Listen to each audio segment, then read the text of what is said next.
Capucci in Chinese is the word for bow, and it's called that because the shape that the Yellow River makes around the Capucci Desert is the shape of a bow. Over there you can see the green wall which is being constructed of trees to try and stop the desert from spreading any further. And obviously in this valley behind me you can see a river, and it's very deceptive. You can think, well, if there is water flowing in this area, then how can there possibly be a desert? Perhaps the fact that there is a river here is one of the reasons why this region is at risk of desertification. Obviously people see this water and they think, great, we can bring our herds of sheep, cattle, goats to come and live here and graze. But actually it's a very fragile environment, and by doing that the land can very quickly erode because the pressure that you're putting on it, and then that leads to the process of desertification. The river down beneath me is one of the tributaries of the Yellow River, so I'm going to go down and have a quick look at it, but it's pretty steep here, so I'm going to have to be quite careful on my descent. I'm not sure whether I'm going to be able to get down here without falling over. It's very, very slippy and slidey.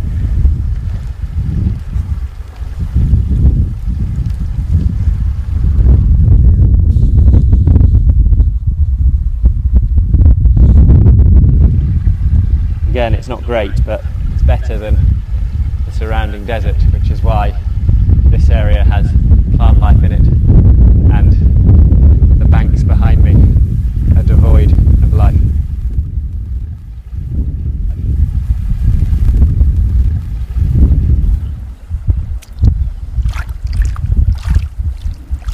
Water is surprisingly refreshing.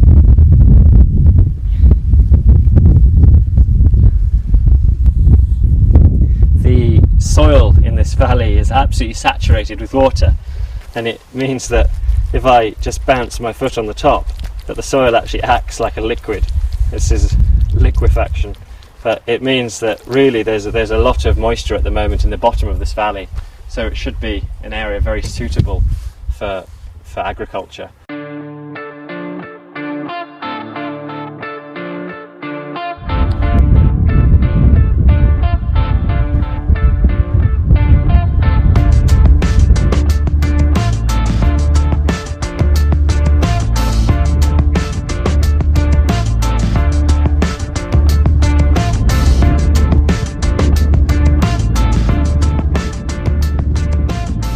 In this surreal valley where there appears to be an abundance of water despite the fact that we're right on the edge of the desert, and this water is probably the reason why people have come to live in this area.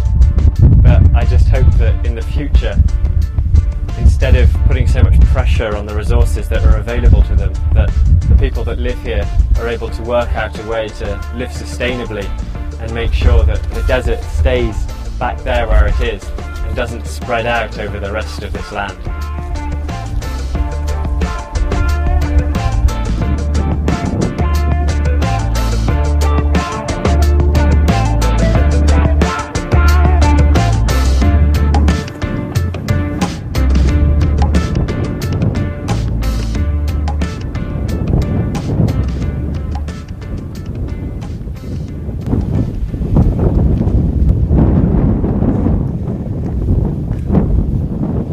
Rains, the water collects here and makes the soil wet, but obviously as the soil dries out the land shrinks, and that's why these cracks form, and so you end up with these slabs which are pretty much like paving slabs.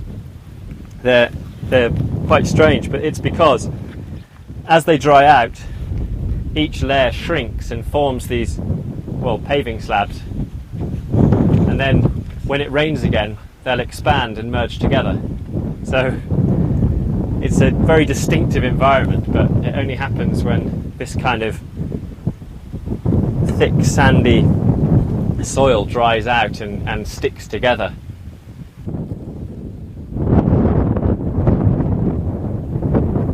And it's very easy to see if I pull up one of these dried out chunks, which has got a lot of clay in it. Beneath you can see this is just sand, but this on top is a very thick soil which is great for growing plants in because it's full of nutrients. So it's clay and it's very malleable, unlike what's beneath it.